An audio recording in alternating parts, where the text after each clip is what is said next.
तो एक ऐसा टापू जहां जाना हर कोई चाहता है लेकिन लौटता कोई नहीं है, क्योंकि वहां एक ऐसी चीज है जो हर किसी को मार डालती है। लेकिन इस बारी कुछ अलग हुआ।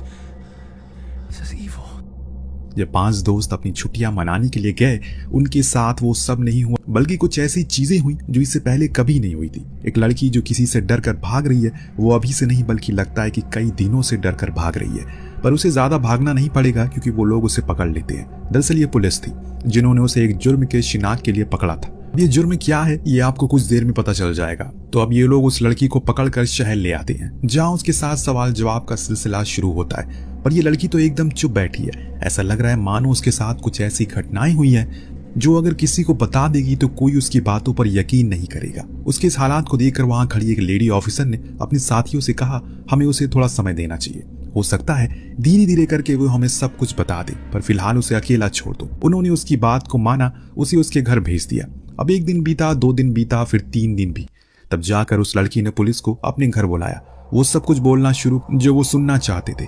लड़की ने अपना नाम जेना बताया और उस दिन का किस्सा सुनाना शुरू कर दिया, कैसे वो उसके बाकी दोस्तों ने कॉलेज खत्म किया और वो सभी अपने उन आखिरी पलों को साथ में बिताने के लिए एक द्वीप पर जाने का सोचते हैं, जिस जगह पर टेलर के पिता का एक कॉटेज जो खाली है, और इसीलिए उसने अपने सभी दोस्तों को वहीं चलने को कहा और जिसके लिए वो मान भी गए। 4 घंटे की लंबी बोटिंग करने के बाद ये लोग उस टापू के किनारे पर पहुंचते हैं। सबसे पहले दोनों लड़की उतरती हैं और आगे जाने लगती हैं, लेकिन तभी उन्हें कॉटेज के बाहर एक चांदी का खिलौना अजीब ढंग से चलता हुआ नजर आता है। ये देखकर उन्हें लगता है कि ये जरूर टेलर की कोई शरारत होगी, लेकिन जब उसने इस चीज को देखा तो उसने साफ इनकार किया। उसने ऐसा कुछ नहीं किया। लेकिन इससे भी अजीब चीज तब हुई जब टेलर ने उस खिलौने को देखने के लिए उठाया तो उसके पीछे रेवेंज लिखा था, यानी कि बदला। लेकिन किस चीज का और कौन लेगा इनसे बदला, यही इस कहानी का असली प्लॉट है जो धीरे धीरे करके आपके सामने आता जाएगा। फिलहाल अब आ जाते हैं कहानी पर। हमें यहाँ एक और चीज पता चलती है, जेना और मार्क ने अभी कुछ दिन पहले अपने रिश्ते को खत्म कर दिया, लेकिन मार्क ऐसा होने नहीं देना चाहता। इसीलिए वो यहाँ पर आया है ताकि वो इस रिश्ते के पेड़ में फिर से पानी डालकर उसे हरा कर सके। लेकिन जेना अब इस चीज को आगे बढ़ाना नहीं चाहती, क्योंकि वो नहीं चाहती कि मार्क के साथ अब अपना कोई और किस्सा बांटे। हालांकि कायली भी मार्क को समझाता है कि अब उसे आगे बढ़ जाना चाहिए, क्योंकि जब वो नहीं चाहती तो फिर क्यों चीज को जबरदस्ती घसीटना, बल्कि ऐसा करके वो खुद को और उसका भी समय बर्बाद करेगा। पर वो नहीं मानता। उसका कहना था कि वो उसे मनाएगा, क्योंकि वो जानता है कि वो उसे अभी भी प्यार करती है। कहानी प्रेजेंट में आई। हमें पता चला जेना एक लौती उन 5 में से है। वो उस टापू से जिंदा लौट कर आई थी। जी हाँ, इसी वजह से पुलिस उसके साथ ये पूछताछ कर रही है, क्योंकि उन्हें जानना था कि आखिर उसके दोस्त गए कहाँ। क्या वो सभी मर गए? अगर मर गए तो किसने उन्हें मारा? कहीं इन सभी के पीछे जेना का ही तो हाथ नहीं है? इतने सारे सवाल, लेकिन जवाब एक भी नहीं। लेकिन घबराइए मत, धीरे धीरे आपको भी सब पता चलेगा। उसने बताया कि बोट में सिर्फ वही लोग नहीं थे, बल्कि एक और लड़की भी थी जिसका नाम था मेगन, जो नित को मिली थी। मेगन ने बताया कि वो उन सभी को पहले से जानती है, इसीलिए उनकी बोट में छुप कर आ गई। सभी को वो बहुत ही अजीब लगती है, ऊपर से उसकी उम्र भी बहुत कम थी। पर इस सुनसान जगह पर उसे कहाँ छोड़ा जाए, इसीलिए वो लोग उसे अपने साथ ज्वाइन कर लेते हैं। तब टेलर उसके साथ घुलना मिलना शुरू हो जाता है, क्योंकि वो दिखने में काफी अच्छी थी। अब रात हुई, सभी ने खूब ड्रिंक की है, जिसमें मेगन भी थी। तो टेलर ने इसी बात का फायदा उठाने के लिए उसे बेडरूम ले गया। जब वहां मेगन ने बताया कि उसके लिए ये सब कुछ पहली बार है, वो 15 साल की है और उसके तो होश उड़ गए। टेलर तुरंत पीछे हट गया और सॉरी कहकर चला गया। बाहर आकर उसने किसी को कुछ नहीं बताया, क्योंकि वो नहीं चाहता किसी का भी मूड खराब हो, और वाइब बहुत ही अच्छी थी। सब मिलकर खूब एंजॉय करते हैं। इस कारण सुबह इन लोगों की आंखें देर में खुलती है, लेकिन किसी को भी एशली नजर नहीं आ रही थी। तभी एक ने बताया उसका पपी उसे कहीं मिल नहीं रहा है सुबह से, इसीलिए वो उसे ढूंढने के लिए गई है। तो इधर घर में सभी लोग अपना अपना ब्रेकफास्ट करने में मगन थे। तभी उन्हें एशली की चीख सुनाई देती है। वो सभी जंगल की ओर भागे, जहां उन्हें एक ब्रिज पर खड़ी मिली। शक्ल से बहुत ही ज्यादा घबराई हुई लग रही है, लेकिन वो सिर्फ एक ही दिशा की तरफ इशारा कर रही है, जैसे कि कुछ उसने बहुत ही डरावना देख लिया हो। और बाकी के लोग उस तरफ जाने का फैसला करते हैं। सबसे आगे टेलर चल रहा था, जो कुछ दूरी पर जाने के बाद रुक गया, क्योंकि उन्हें कुछ भी नहीं मिला। वहां खामाखाट वो डर रही थी, और इतने में उसके चेहरे पर कुछ आकर टपका। जब उसने छुआ तो वो खून था। जी हाँ, वो खून ऊपर लटकी एक लाश से आ रहा था, जो किसी और की नहीं बल्कि नित की थी। ये देखने के बाद सभी की रूह कांप जाती है, लेकिन इससे भी ज्यादा भयानक तो तब हुआ जब उन्होंने देखा कि उसकी लाश पर किसी ने एविल लिखा था। क्या कोई उन्हें किसी प्रकार का कोई मैसेज देना चाह रहा है? सभी की हालत एकदम टाइट हो चुकी है, क्योंकि अब उन्हें कुछ भी समझ नहीं आ रहा है कि अब वो क्या करे, क्योंकि यहाँ पर फोन में कोई सिग्नल भी नहीं है। तब मार्क और कायली निर्णय करते हैं कि उन्हें अब बोट के जरिए बाहर जाना होगा, ताकि वो पुलिस को सब कुछ बता सके। तो वहीं टेलर आसपास की जगहों को छानबीन करने निकल जाती है। हो सकता है कि जिसने ये सब कुछ किया वो वहीं पर कहीं छुपा हो, लेकिन क्या आपको नहीं लगता कि ये किसी इंसान का काम नहीं बल्कि किसी और चीज का हो सकता है? क्या कोई एंटिटी तो नहीं है, यानी कि कोई श्रापित आत्मा? तीनों ही लड़की अब कॉटेज में वापस आकर खुद को लॉक कर लेती हैं, क्योंकि उनके लिए बाहर बहुत खतरा है। पर एशली को तो अपने पपी को ढूंढना था। हालांकि उसके दोनों साथी मना करते हैं कि अभी उसके लिए बाहर जाना सेफ नहीं है, और जब वो दोनों लड़के वापस आ जाएंगे तो हम मिलकर तुम्हारे पपी को ढूंढ लेंगे। पर वो कहाँ सुनने वाली थी। इसीलिए अब जेना खुद मेगन को लेकर उसके पपी को ढूंढने के लिए निकल जाती है और उसे घर में रहने को कहती है। ये क्या बात हुई? अभी तो वो खुद उसे मना कर रही थी और अब वो खुद उसके साथ जा रही है। इतना सब कुछ जानने के बाद अब ऑफिसर गुस्से में कहता है, अब जब तुम लोगों के साथ इतनी बड़ी घटना हो गई थी तो तुम लोगों ने एक साथ उस टापू को छोड़ क्यों नहीं दिया? क्यों वहीं पर रुके रहे? इसके जवाब में जेना ने बताया कि ऐसा इसलिए हमने किया क्योंकि जब वो दोनों बोट के पास गए थे ताकि पुलिस के पास जा सके तो उस जगह से बोट ही गायब थी, जिसका मतलब साफ था कि जिस किसी ने भी नित को मारा है वो अब फरार हो चुका है। यहाँ तक कि वो ये भी नहीं चाहता कि हम लोग इस जगह को छोड़ कर जाएं। दोनों अब वापस आने लगे ताकि कुछ और उपाय निकाले। बीच रास्ते में कायली ने बताया कि नित असल में मेरा और टेलर का सौतेला भाई था, क्योंकि मेरे पिता ने मेरी माँ के अलावा बाहर की औरत के साथ नाजायज संबंध बनाए थे। लेकिन उस औरत के मर जाने के बाद जब नित हमारे घर मदद मांगने के लिए आया तो मेरे पिता उसे मना नहीं कर पाए और वहीं रख लिया। तब से ही वो इस टापू पर बने उस कॉटेज की देख रेख करता है, पर आज उसे कोई मार कर चला गया। ये देखकर मुझे भी यकीन नहीं हो रहा है, ऐसा कौन कर सकता है। इतने में ये लोग उसी जगह पर पहुंचे तो देखा कि वहां पर नित की लाश अब नहीं है, यानी कि वो गलत थे। वो कातिल अभी भी यही है। अब शायद किसी दूसरे की बारी है, क्योंकि वो सबूत नहीं छोड़ना चाहता ताकि उसे आगे जाकर कोई भी परेशानी आए। अब वो दोनों कॉटेज की ओर भागे क्योंकि उन्हें बाकी लड़कियों की फिक्र हो रही थी, पर वहां एशली के साथ तो अकेली पड़ चुकी है बेचारी, क्योंकि जैसे ही हमें पता चला उसके दोनों साथी उसके पपी को ढूंढने के लिए गए हैं, लेकिन तभी उसे अपने खोए हुए पपी की आवाज सुनाई दी। वो फौरन बाहर आई और इधर उधर देखने लगी, और तब उसे कहीं जाकर अपने पपी का कॉलर का पट्टा मिला, वो भी बाथटब के पास, जिसे उसे लगने लगा कि हो सकता है कि वो उसे गिर गया हो गलती से। इसीलिए वो उसे फौरन खोल कर आती है और अंदर जाती है उसे ढूंढने के लिए। तभी उसके पीठ पीछे कोई अनजान आदमी आकर उस बाथटब को बंद कर देता है। जब तक इस चीज के बारे में एशली को पता चलता तब तक बहुत ज्यादा देर हो चुकी थी, क्योंकि उस शख्स ने यहाँ तक कि उस बाथटब का टेम्परेचर भी बढ़ा दिया था, जिससे धीरे धीरे करके पानी किसी गर्म लावे की तरह उबलने लगता है। और इस तरह ये लोग जब तक कॉटेज पहुंचते तो इन्हें पता चलता है कि एशली तो वहां है ही नहीं। हालांकि यहाँ इस दौरान हम मेगन को अकेला जंगल में घूमता हुआ देखते हैं। वो तो सही समय पर मार्क आकर उसे ढूंढ लेता है, वरना वो भी कहीं खो जाती। एक मिनट, उसके चेहरे से कहीं ये नहीं पता चल रहा है कि वो गुम हो चुकी है। फिलहाल अभी एशली पर फोकस करते हैं, तो अब सभी ने इधर उधर उसे खोजना शुरू किया। उसी बीच मार्क की नजर वहां पर रखे उसी बाथटब पर पड़ी, जिसके अंदर से धुआं आ रहा था। जब ये लोग उसके करीब गए तो उस टब पर लिखा था गिल्टी, यानी कि एक और मैसेज। खैर ये फौरन उसे खोलते हैं और अंदर बेचारी एशली उसी गर्म पानी में इतनी देर बंद थी, जिसकी वजह से उसकी मौत हो जाती है। सभी उसकी मौत से एकदम हक्के बक्के हो चुके थे, क्योंकि बीते कुछ घंटों में ये उनके साथ दूसरी ऐसी घटना थी जिसे उन्हें पूरी तरह से झकझोर कर रख डाला था। लेकिन हर बारी सिर्फ एक ही सवाल बार बार उनके दिमाग में आ रहा है, ये कर कौन रहा है, क्यों कर रहा है। सभी के अंदर एक डर पैदा हो गया, जिस चीज के चलते अब ये लोग एक दूसरे पर शक करने लगते हैं। जैसे कि मेगन तो मार्क को ही सुनाने लग गई।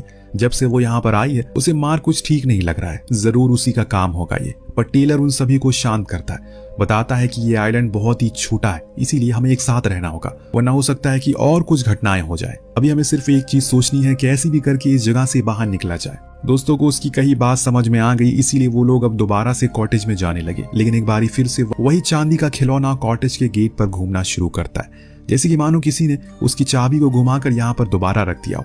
लेकिन इस बारी उसके पीछे कोई मैसेज नहीं लिखा था, क्योंकि मैसेज तो अब उस कॉटेज के गेट पर लिखा था, जो था इनोसेंट। ये देखने के बाद अब टेलर की दिमाग घूम गया और इसीलिए उसने खिलौने को उठाकर फेंक दिया। इस बीच हम प्रेजेंट में जेना को भी देखते हैं, जो सब कुछ ऑफिसर को बता रही है। उस दौरान उसके पास वो खिलौना था वही मौजूद, यानी कि इस चीज की काफी अहमियत है कहानी पर। क्या राज इसके पीछे, हम आगे जानेंगे। माहौल जितना तनावपूर्ण था उसे कई गुना ज्यादा अब इन लोगों को डर भी लगने लगा है, क्योंकि सभी के अंदर अब ये डर पैदा हो गया है कहीं एक एक करके सब मारे ना जाएं। अगर ऐसा हुआ तो अगला नंबर किसका होगा।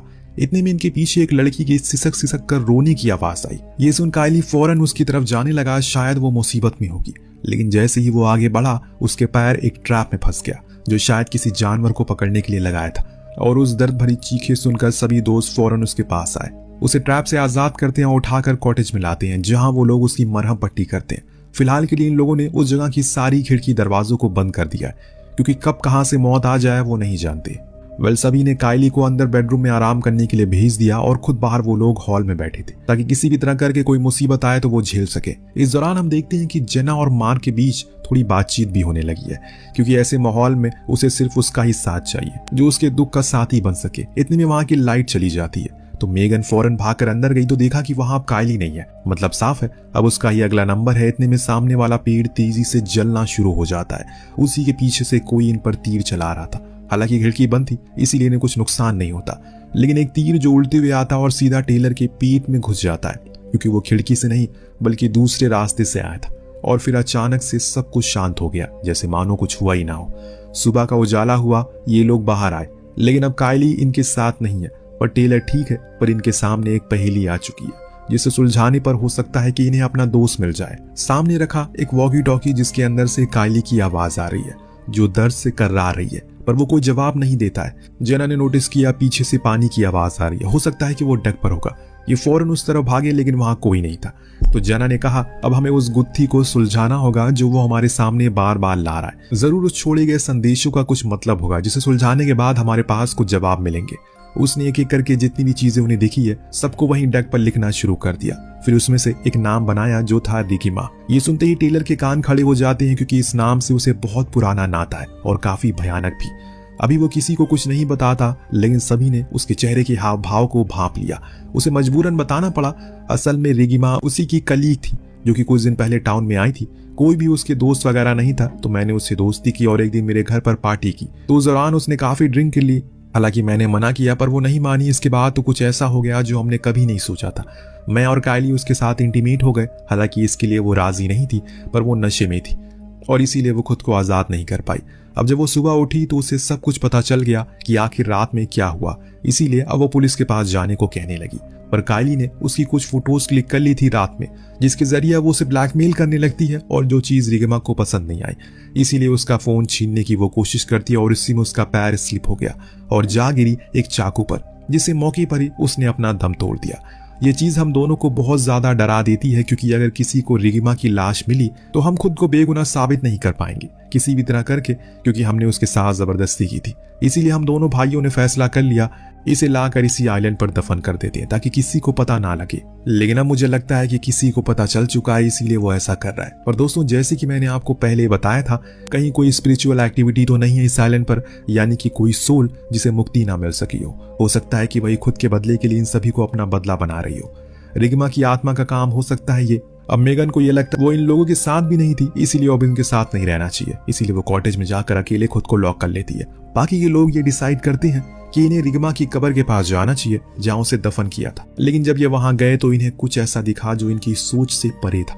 वहां रिगिमा की लाश नहीं बल्कि कायली की लाश दफन थी। इतने में इनके पास वॉकी टॉकी पर मेगन का मैसेज आता है, क्योंकि उसने घर में नित को देखा है। पर यह कैसे हो सकता है, वो तो मर चुका है। तीनों ही भागते हुए गए और सबसे पहले टेलर अंदर घुसा चाकू लेकर, क्योंकि उसे लग रहा है कि शायद वो नित नहीं बल्कि कातिल होगा। परंतु तभी एक जहरीला सांप उसे काट लेता है, जिसके दर्द से वो चीखने लगता है। लेकिन जब तक उसके बाकी के दोस्त आते तब तक वो अपनी आखिरी सांसें गिन चुका था। उसने कभी नहीं सोचा होगा कि उसकी मौत इस तरीके से होगी। यानी कि घर में सिर्फ यही बचे हैं, लेकिन तभी इन्हें कुछ हलचल सुनाई देती है। शायद कोई ऊपर है। इस चीज का पता लगाने के लिए जब वो ऊपर गए तो वहां पर नित इनके सामने आ खड़ा हुआ। ये देखकर इनकी आंखें फटी रह गई कि ये तो मर चुका था, तो फिर इसने नाटक क्यों किया मरने का। हो सकता है कि इसका मकसद कुछ और ही हो। मार्क उसे समझाता है जो कुछ भी हुआ उसमें हमारी कोई गलती नहीं है, बल्कि वही दोनों भाई कसूरवार थे। नित यहाँ एक और राज से पर्दा हटाता है। असल में उस दिन उन चीजों में सिर्फ वो ही दोनों नहीं बल्कि उनके साथ जेना भी शामिल थी, जिसने सब कुछ होते हुए देखा था, लेकिन फिर भी उसने उन्हें रोका नहीं। अगर वो चाहती तो रिगिमा की मौत को रोक देती। मैंने जब उन दोनों भाइयों को देखा रिगिमा की लाश को दफन करते हुए, तो उसी दिन से मेरे अंदर एक बदले की आग जल गई। और कुछ दिन बाद फिर मुझे रिगिमा की बहन भी मिली, जिसने मेरा साथ दिया। अब इससे पहले वो बहन का नाम बता पाता, मार्क उस पर हमला कर देता है, जिससे कि दोनों ही ऊपर से नीचे आकर गिर पड़ते हैं और इसमें मार्क मारा जाता है। लेकिन नित जिंदा था। कहानी प्रेजेंट में आई। ऑफिसर ने पूछा फिर मेगन का क्या हुआ, क्योंकि हमें तो उसकी लाश वहां पर मिली थी। तो उसने बताया कि असल में मेगन ही रिगिमा की बहन थी। उसने ये सब कुछ नित के साथ मिलकर प्लान किया था। लेकिन जब मैं वहां से भागने लगी तो उसने मेरी जान बचाई, नित को मारकर, और कहा कि वो उसे बचाने के लिए आई है। तब तक मुझे खुद भी नहीं पता कि वो कौन है। जब इन लोगों को बोट मिल गई तो ये उसमें जाकर बैठ गए और इस आइलैंड से जाने लगे। वो बहुत खुश थे कि वो जिंदा बच गए, लेकिन यहाँ मेगन अपना आखिरी शिकार करे बिना नहीं जाने वाली थी, इसलिए उसने चाकू निकालकर जेना पर वार कर दिया, लेकिन उसने खुद के बचाव में उसे ही खत्म कर डाला। तो कुछ इस तरह से वो अकेली बची उस आइलैंड पर और अपने दोस्तों के बीच। अब पुलिस ने इस केस को सॉल्व कर लिया था, ऐसा उन्हें लग रहा है, पर डॉक्टर को ऐसा नहीं लग रहा है, क्योंकि उसने जेना के कन्फेशन में कुछ चीजें गलत पाई। इस चीज को सही करने के लिए वो उसे पूछती है आखिर उसने ये क्यों कहा कि वो और मार्क दोनों डेट कर रहे हैं, क्योंकि असल में ऐसा कुछ था ही नहीं। इतने में वहां पर जेना की मॉम डैड आ जाते हैं, जो उसे लेने के लिए आए थे, परंतु जब उन्होंने बोर्ड पर मेगन की फोटो देखी तो कहा कि ये हमारी बेटी है, पर मेगन क्यों लिखा है, हमारी बेटी तो जेना है। ये सुनते ही ऑफिसर के होश उड़ जाते कि ये चक्कर क्या है। उसने फौरन ही जेना की फोटो दिखाई, जिसे देखते ही डैड ने कहा ये तो रिग्मा की बहन मेगन है, यानी कि इस पूरी कहानी में हमारे साथ खेल खेला गया है और उस खेल का असली मास्टरमाइंड है जेना, जो असल में मेगन ही है। उसने खुद को बचाने के लिए पुलिस से झूठ कहा और जब उसे लगा कि वो लोग उसे पकड़ लेंगे तो उसने नकली नाटक खेला, जो एक हद तक सही साबित हो गया। लेकिन अंत में सब कुछ बिगड़ गया, जिससे हमें शुरू से जेना समझ रहे थे वो तो हकीकत में मेगन थी, जो अपनी बहन के बदले के लिए इन लोगों के साथ घुली मिली थी। इसने नित के साथ मिलकर इस काम को अंजाम दिया और कोई सबूत बाकी ना रहे, इसीलिए नित को भी मार डाला। ऑफिसर भागते हुए मेगन के रूम में जाता है, पर वहां वो नहीं थी। उसने तो डॉक्टर को ड्रिंक में बेहोशी की दवा मिलाकर उसे बेहोश कर दिया और उसकी ड्रेस और आईडी लेकर फरार हो चुकी है। मतलब मेगन खेल गई और यहाँ से भाग गई। कुछ इस तरह से इस कहानी का यहाँ पर अंत होता है। आपको कहानी कैसी लगी हमें कमेंट करके जरूर बताएगा। मिलते हैं अगले वीडियो में। Thank you so much watching.